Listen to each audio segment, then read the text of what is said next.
I invite us all to take 3 deep, conscious, healing breaths. Practice that we are invited to do more and more. Deep, conscious, healing breath. Breath that is different from the breath of exasperation or frustration or joy. This is the deep breath. It takes us into our core. The breath that takes us to the reservoir of peace and joy and healing, wisdom, understanding, compassion.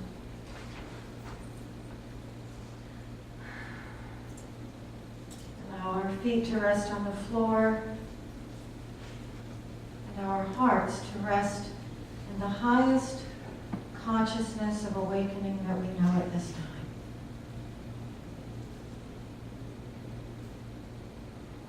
We set an intention once again to continue to open our hearts and our minds to the highest, the clearest consciousness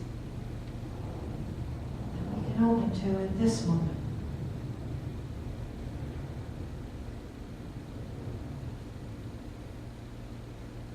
We let our hearts open to all of our human family all around the globe. Our human family in the biggest cities and in the smallest villages.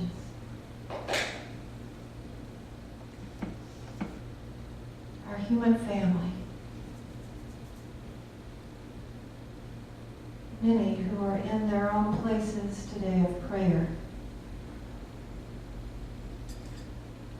We open our hearts to our human family in churches everywhere, in mosques, in temples, in circles of prayer, where people are singing and dancing, where people are drumming and celebrating. People are holding one another with tears and sadness and broken hearts. And where people are holding one another with love, with compassion, with empathy. We hold our human family and the hearts that know peace is possible and peace is happening now. First, in our hearts and minds.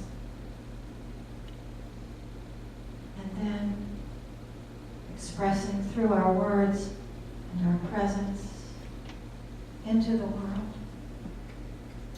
We affect one another with what we're feeling and thinking. So I invite us all now to take another deep breath and go into a few moments of silence. And let us feel peace.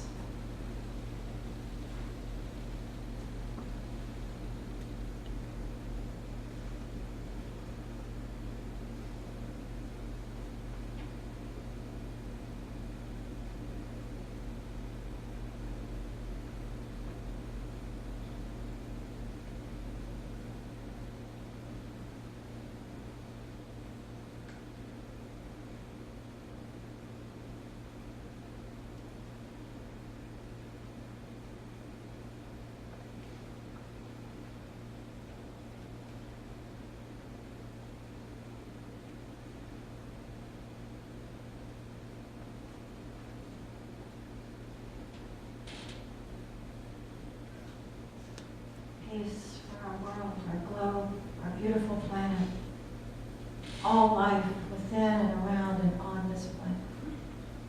Peace in the hearts and minds of all world leaders. Peace in the hearts and minds of all soldiers everywhere. Peace in the hearts and the minds of families, children, the elders. Peace, peace, peace. And for all those that we're holding in our hearts and in our consciousness of prayer, all of those near and far, those still living in physical, those now living in non-physical. We know together that all is well. All is well. All is well.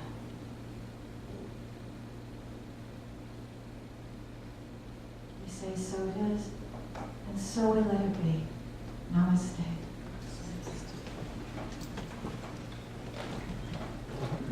Good morning to you, good morning to you. We're all in our places with sunshiny faces. Oh, this is the way to start a new day.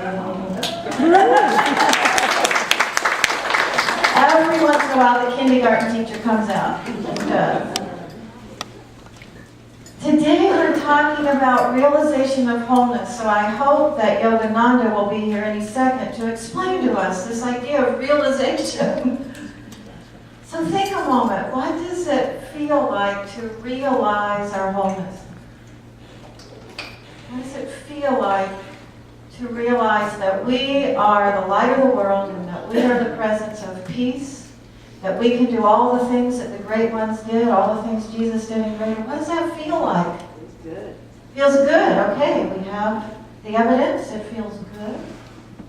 What does peace feel like? Because every Sunday we come here and we hold in consciousness this idea. It's a divine idea of peace.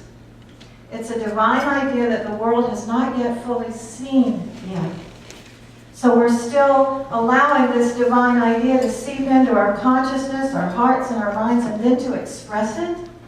How do we express peace in the world when CNN is telling us that the world is at war around the globe? How do we feel peace when we get the constant reports of who has bombed whom today? Did I say that correctly? Who has bombed whom today? Let's take a deep breath. Who did I bomb today in my thoughts? Who did I bomb today with my words? Did I bomb myself? Who do we bomb each day? With our thoughts, our words, our beliefs, our actions. So let's take a deep breath. Because we so easily get upset with those who are literally dropping bombs, how can this still be happening in a world of evolved consciousness? Deep breath. I don't know about you, but I'm getting about 1 million opportunities for deep breaths every day. I'm getting caught up on my oxygen consumption. And when we realize our wholeness, we take even more conscious deep breaths every day.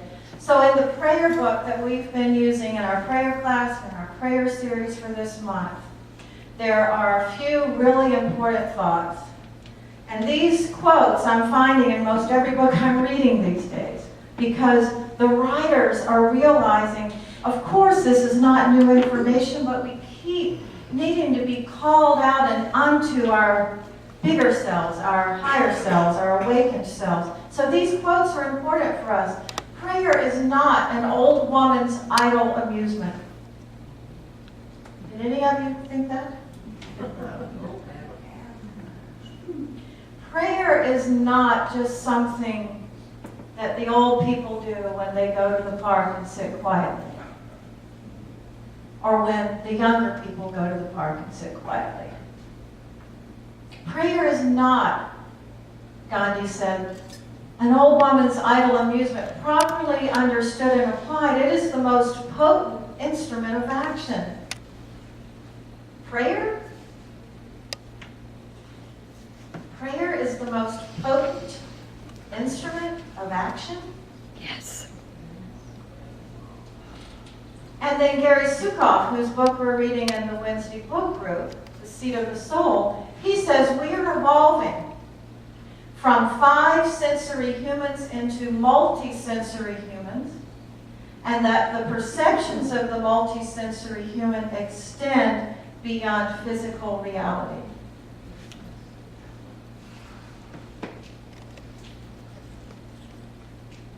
How many of you grew up, and you were the, I know you grew up, but how many of you grew up in your family as the one who who was a little bit peculiar. Quite a bunch. Yeah. Often Unity churches are full of those people. And how many of you, as a part of that peculiarity, you were the one that was somewhat psychic or intuitive, or you had an extra sense of things? Mm-hmm. And when you would speak them, those around you would say, don't say that. Right. Don't say that out loud.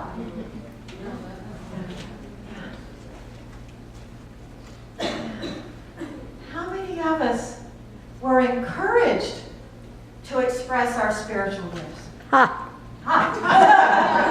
So we take a deep breath into this idea of being a multi-sensory human, because often what has happened in the world, we were told that it wasn't the best way to be, or that it wasn't something that the people around us could understand, so they told us we just had a really good imagination.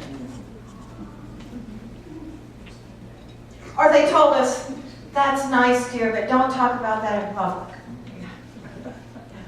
That's nice that you can see the people of light who don't have bodies, but don't let your father know. Don't let your teacher know. Don't let anybody know. Don't let the minister know. So let's remember this morning that we are multi-sensory beings, and we are still learning how to open to these multi-senses. We are still learning that. And it's really fun to talk about ESP. There was a time when we didn't talk about that in church. This is a long, long, long time ago. Because we were taught that those things were of the devil. It's fun to think about now, isn't it? No. Because now all the research is telling us that not only do we have these extra sensory perceptions, not only is that happening now and then, that is actually happening all the time if we have eyes to see and ears to hear. I can remember the days when I would have one really great multi-sensory story to tell, and it would last me for a couple of years until I had the next one. And now, are you finding that multi-sensory events and insights happen every day, many times a day? Mm-hmm. Are you finding that? Yes.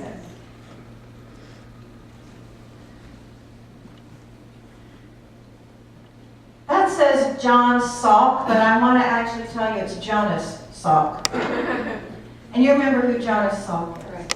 He discovered or created the serum for polio. Okay. So he says the essence of the crisis presenting humanity is that we are approaching the limits of our knowledge. And we are now in need of turning our attention to the consciousness of ourselves.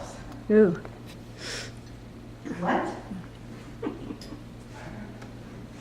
So we have these wonderful scientists and research people and thinkers who are taking us to the edge of what we know, and they're saying, oh my goodness, there's more. Remember the old maps where they got as far as they could on the map, as far as they knew what they knew about the land masses, and then they would write in the old maps, this way be dragons? Remember the old maps? Well, AAA doesn't give them out anymore.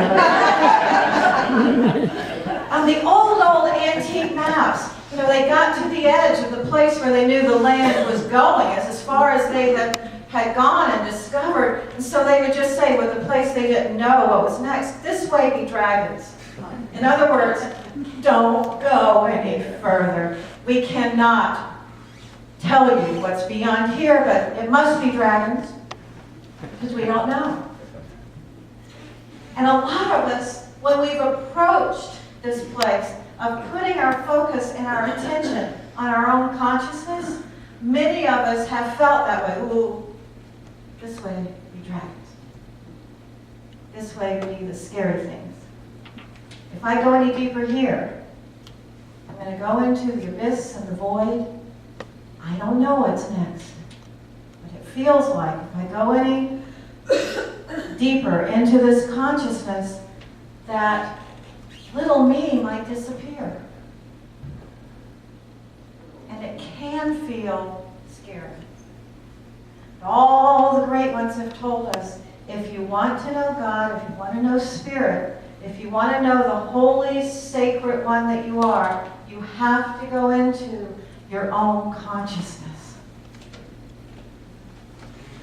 So as I said last Sunday, unity is a little bit different from traditional churches because unity says you got to do your own work. You have to go into your own consciousness. I can tap into the consciousness of Jesus or Buddha or any of the other great ones, and I can be inspired and encouraged. I have to deepen into my own consciousness to find that place where I can even connect in true oneness with these beautiful ones. Does this make sense? Mm-hmm.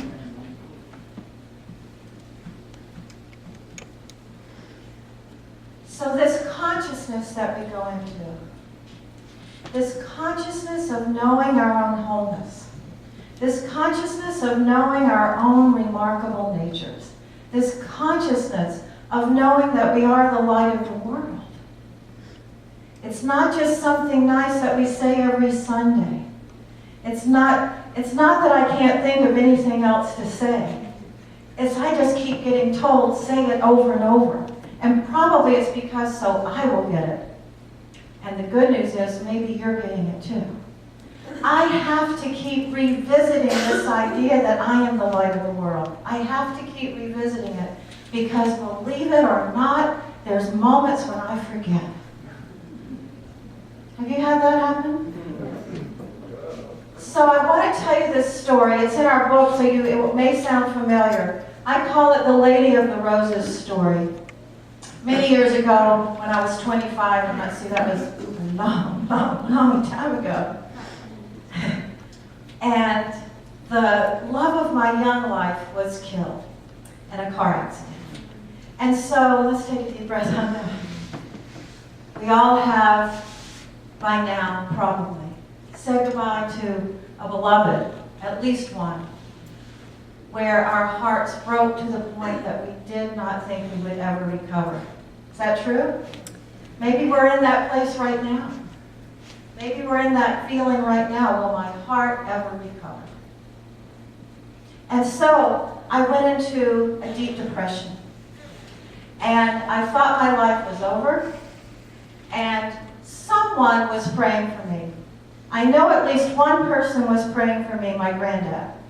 And it may be that it was his prayers alone that helped bring me out of this depression.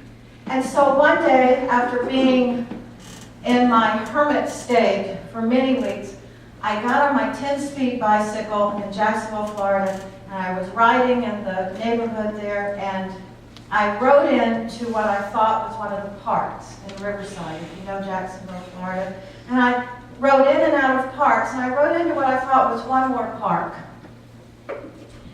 And there was a woman. She looked like the sister of Methuselah. She looked like the Ancient of Days. And she had on old leather gloves and an old straw hat, and she had her clippers, and she was cutting the roses. And the sidewalk was strewn with roses. Thank you. Was strewn with roses. And so I rode up to her with my bicycle and my bicycle basket.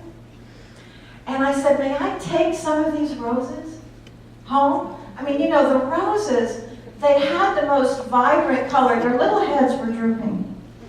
But they still had the most vibrant color. And they still had the most vibrant scent. So, without saying a word, she bent down and she helped me scoop up roses and put them in my bicycle basket. And as I was getting back on my bike to ride away, she spoke to me. And her lips did not move. But I heard her just the same, as if she had spoken to me in the regular way. And the message she gave to me was, I still see the beauty of your life. even though you have forgotten. I still see the beauty of your life, even though you have forgotten. Piled the roses in my bicycle basket, and I rode out of the park. And I turned around to look, and it said St. Vincent's Convent.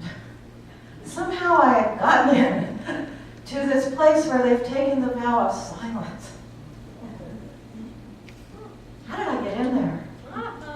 Somebody left the gate open. That's how all the nuns get in, I guess. She had spoken to me. She wasn't silent at all, just in the normal way. But she gave me a message that carried me for months. And I wasn't seeing the beauty of my life right now, but somebody was. Somebody was holding with me the awareness of who I am, even though I had forgotten. And there will be many moments, I'm guessing, when we will forget. And so it's so helpful to have those close to you, holding the awareness of who you are, even when you've forgotten. Because this is who we are. We're the exquisite work of art. It's our life that's the exquisite work of art. I tell you, I took those roses home. And I had a few little vases, but then I was filling old jelly jars and mayonnaise jars, you know, the ones you keep under the sink, the ones you never use, and then a few years later you have to clear them. But I had all those empty jars, and I filled them with roses, and for a couple of weeks, the scent of the roses remained. I personally think it was a mystical happening because those roses, I don't think, should have had that scent for the next 2 weeks. And so, this is what I want us to get from this. All around us. Sometimes we can see them. They have physical bodies. But all around us, there are those who are saying to us in many, many different ways. They might be people, they might be angels, they might be the guides, the masters, they might be the birds, the butterflies, the dragonflies. All around us, there's a message.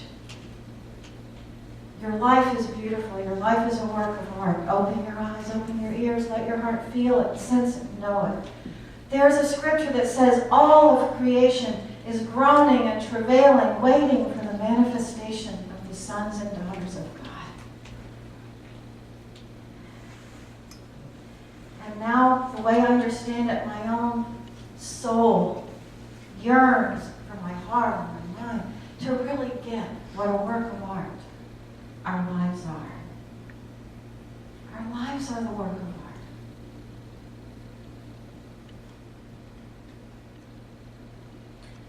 So prayer is not about repairing a flawed human nature. How many of us have thought that? How many of us grew up in churches where we were told that we had a flawed human nature and we needed to fix it? So in the unity form of prayer, it's not about fixing anything, but it is about knowing our wholeness, opening to our wholeness, and seeing one another's wholeness. There may be a broken leg or a bum knee, or there may be another diagnosis physically. There may be emotional issues, mental issues. There may be relationship or financial issues. The point is, we are called to know our wholeness no matter what is going on in our lives and in the world. How many of us, me included, have worked very hard to get things exactly the way they needed to be so we could feel happy and feel our wholeness? It's an awful lot of work. Everybody's hand go up because we're just honest here. Okay. So the affirmation today said, I boldly share my spiritual gifts. How many of us are doing that? I boldly share my spiritual gifts. Remember last week we quoted Charles Fillmore, I fairly sizzle With enthusiasm. with enthusiasm to leap forth with a mighty faith to do what is mine to do today.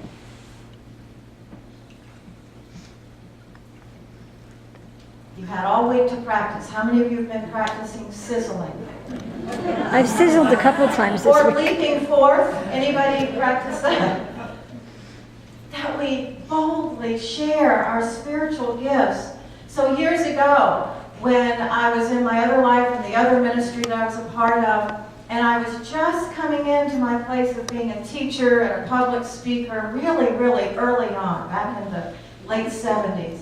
And I must have been a little timid and shy, because this beautiful, wonderful woman, after one of the services, she walked up to me and she said, "Dear, I'm going to pray for you to have holy boldness." And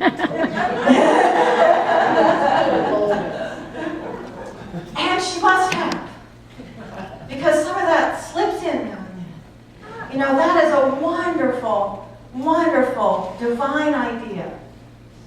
Boldness. Because many of us, in our life journeys, we have had to pull forth boldness now and then to do what our hearts, our souls were drawing us to do. Is that right? Sure is. We had to step into a place of courage or boldness, and when we get into it, and maybe even all the way through it, we go, "Whoa, how did I do that?" Where did that boldness come from? Many of us call that the power of the Holy Spirit, or the power of divine mind, or the power of knowing that you are the light of the world, that holy boldness. And it may be as simple as this. It may be a neighbor who's put out with you for one thing or another. Or maybe you're put out with them about one thing or another. And the holy boldness to forge a bridge of forgiveness and peace with the people who live right next door to you. I'm working on one of those right now. My neighborhood. But I have to do it in my neighborhood. Otherwise, I cannot come here on Sunday and say, "Let there be peace on earth." Amen. But forget that, neighbor. I've got to do my work of having peace with the neighbor so I can pray for peace in Israel and Palestine and in North Myrtle Beach and everywhere else. Amen. Right? So, here's a guy who's got holy boldness. Yes, he does. Oh, yeah. This is Richard Levy. He's the minister at Unity of Wilmington. And, by the way, I want y'all to see, I prayed for the eyes to see and the ears to hear. So these are my new, God sent me these glasses so I would have eyes to see. Oh, God. Okay, so what we're going to do, I want to play you this video from Richard Levy. As many of you know, about 3 months ago now, he was diagnosed with bone cancer and given a few weeks in physical. He went under the immediate care of hospice, and now we've all been watching him as he is getting better physically. And emotionally and spiritually, he has been giving the teaching of a lifetime of we're here to wake up, we're here to love and be loved, we're here to be in consciousness and existence of bliss, and this is the biggest lesson whether we stay in the body for 100 years or something less. He's giving us this teaching. So, right now what Richard is talking about is Canuga. And that's our Unity Conference up in Asheville. And I want you to just see how vibrant this man is after having a diagnosis for 3 months of bone cancer. I'm the Reverend Richard H. Levy from Unity of Wilmington, and I'm so excited to invite you to this year's Canuga Conference called Connecting the Dots, how to make sense out of the ever-changing mystery of life. Last year, at the end of the conference, we were so excited about Barry Dennis and the amazing job he did with us that literally dozens of people said, "Let's get Barry back again. I feel like we just got started." Are you ready to connect the dots and bring yourself back to understanding the mystery of life, to be able to bring all those different pieces and parts of the spiritual teachings you get every week at every one of your Unity centers? This is your opportunity now to bring it all together with one of the finest speakers we know on the planet, Reverend Barry Dennis. Then we thought, well, who could join this amazing man? Who could join him energetically? And we came up with the one person who could, Reverend Jim Lee from the Unity of Renaissance. And he is part of the largest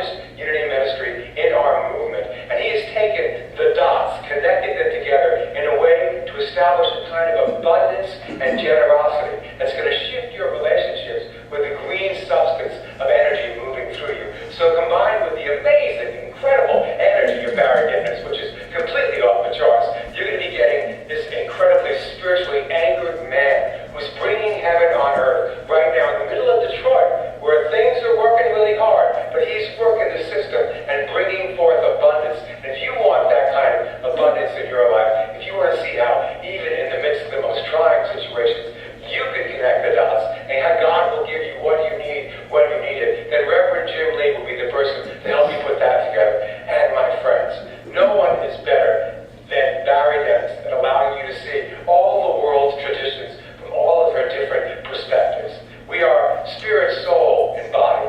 We are here to bring forth and move into this new age, the new Jerusalem we've been waiting for. It's here. It's happening right here and now. Are you ready to connect those dots? Are you really ready to say, this summer, I'm going to sign up to go back to Canoga. I'm going to sign up to get a spiritual transfusion of energy that's going to literally rewire my soul in God's image and likeness. If you're ready for the best Canoga conference you've ever had, with the most amazing music, the most amazing people, and the most amazing presenters, then we invite you to come. We have some of the finest speakers in the Unity movement who want to share with you, who want to love with you, who want to cry with you, who want to wake up to who you are. So let's connect the dots together, okay? We need each one of the dots coming together in the cosmic mind of Christ. And I'm calling you, you little dot in the mind of God. You sign the tree. It's time for us to celebrate and remember who we are together. I'll see you at this year's Canoga Conference.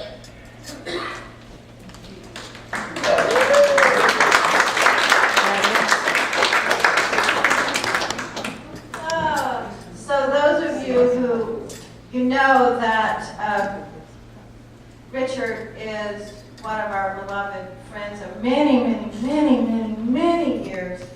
And David and I, when we went to see him a few weeks ago, we said, can you just do a little announcement about Canoga? So this is the little announcement. He started preaching. But this is a man who 3 months ago was moving through the process of putting things in order for his family because he was leaving physically. This is holy boldness in my perspective. It's the boldness to live each moment, to live our lives rather than die. In other words, some of us are busy dying rather than living. Have you noticed that? Yep. So this is an example of the boldness to live 100% out there. And does he have hard days? Of course. Anybody here ever have a hard day? Of course we have hard days. But to have the boldness to express our wholeness wherever we are, whatever is going on in our bodies, in our lives, in our bank accounts, to express the light and express wholeness. I still have a little practice to do. But this is what I think Richard is working with, and it's what we're all invited to work with. I never made one of my discoveries through the process of rational thinking. That's Albert Einstein. I never made one of my discoveries through rational thinking. This requires a multi-sensory experience of ourselves in the world. It requires a multi-sensory, full throttle, open heart and mind to know who we are, why we're here, what we're to be, and it's the full throttle living rather than fear of what's going to happen next.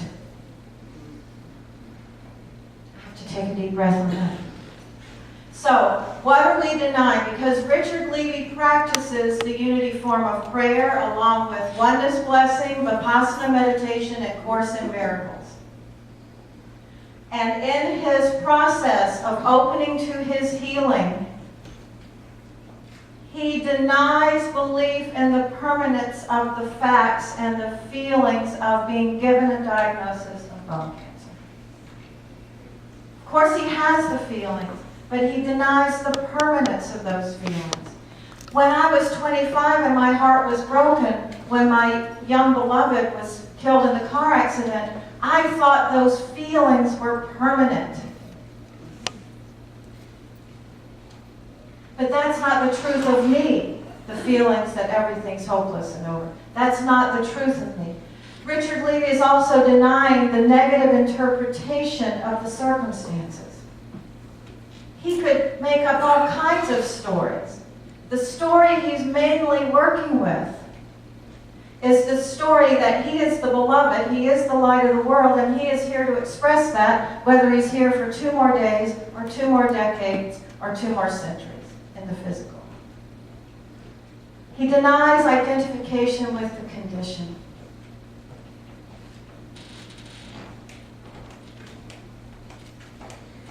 He is not bone cancer. His body is having an experience that some are calling bone cancer. And we deny the misguided beliefs about divine nature and our divine identity. We open to a multi-sensory awareness of who we are. We open to knowing ourselves as the light of the world, no matter what's going on in the bodies and the joints.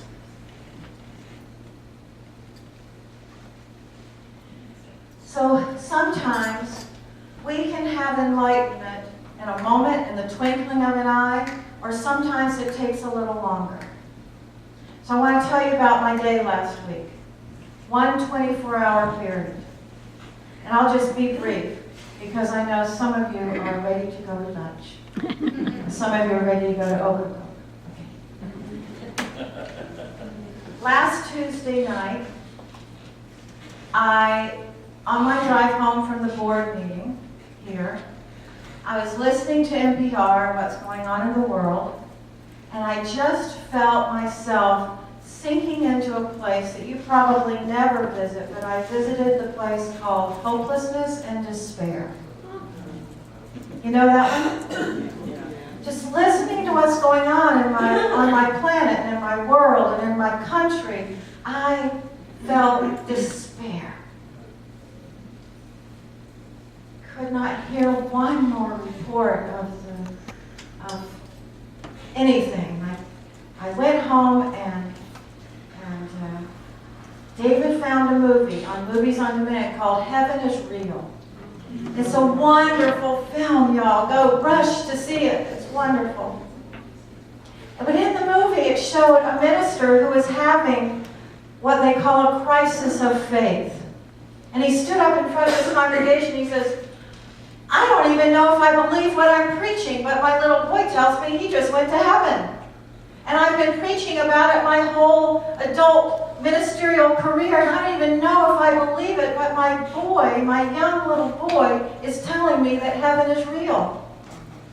And I just loved that the minister was real. The minister was saying, I'm having a crisis of faith. How many of you know that every one of us has crises of faith?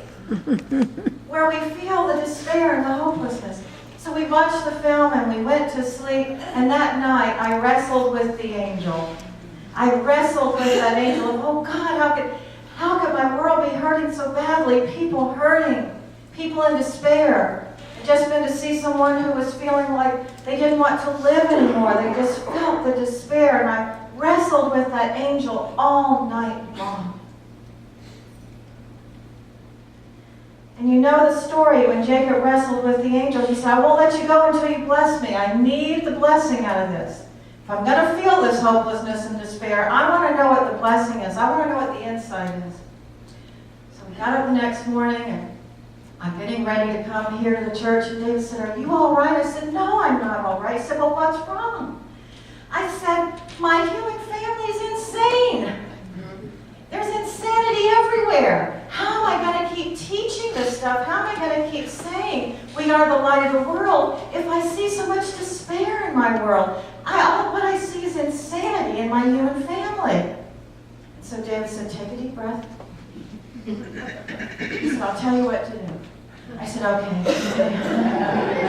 Okay, thank God he's going to tell me what to do. I'm ready. And David said, okay, take a deep breath. Imagine this. Imagine you're in a Monty Python movie.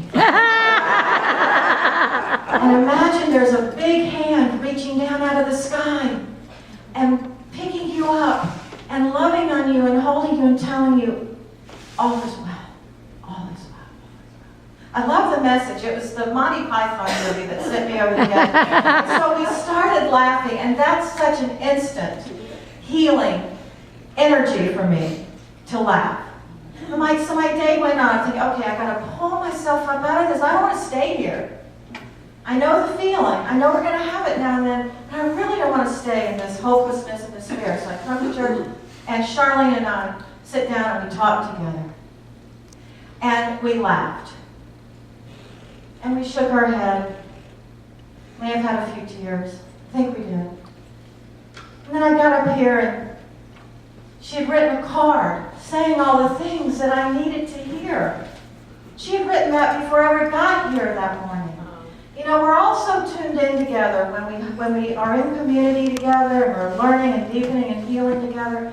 And I got up here and just read the words that my heart most wanted to hear, because I know that if I stay in that place of despair, I won't be able to do what I'm called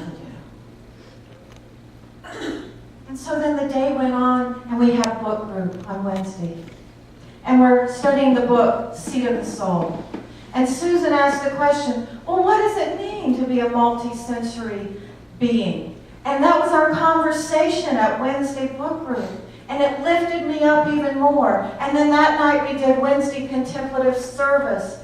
And Gary Asadorian came and played the beautiful baby grand piano and led us in a meditation of when he lived in the Holy Land. And when he connected with the Christians in the Holy Land, the Muslims in the Holy Land, and the Jewish people in the Holy Land. And how he felt love in each place where he went. And in this beautiful meditation, there were no enemies. We were connected, all of us, in this place called Holy Land. The New Jerusalem. The consciousness of peace. And by the time I got home Wednesday night, 24 hours had passed. And I moved from hopelessness and despair to a place of knowing I am the light of the world. And there is peace in the Holy Land. There is peace in at least one heart over there. There is peace in at least one consciousness over there. There is peace on earth, and we're waiting for all of us to get it. Yes.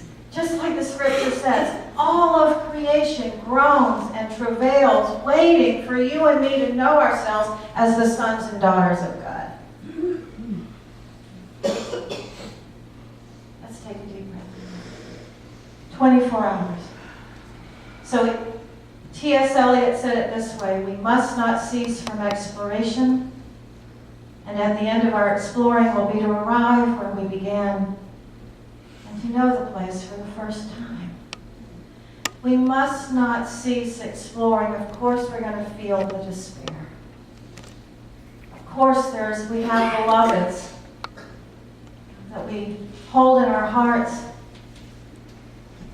And sometimes it's us. We're the beloved in the bottom of the closet weeping and wailing.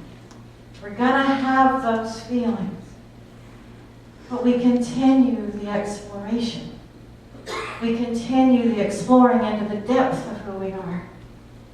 And then we arrive at this place where we know, oh yes, this is the place of wholeness. This is the place of peace. This is the Holy of Holies. This is the sacred place. This is what Jesus talked about. The kingdom of heaven within us. Okay, I remember now. This is where I began. And this is where I'm returning to. This is home. My place of wholeness. My place of peace. Where I realize I am the light of the world. Where I realize I am light. I am.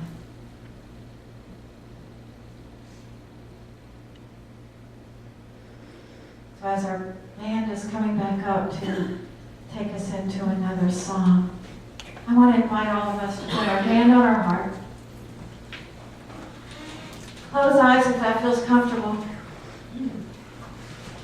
And know this for yourself and everyone that you're thinking of. Those that you know personally and those who are around on the other side of the world. Say this with me, please, if you choose. I am the light of the world. I am the light of the world. And all of my brothers and sisters are the light of the world. All of my brothers and sisters are the light of the world. Those that I know personally and those that I don't.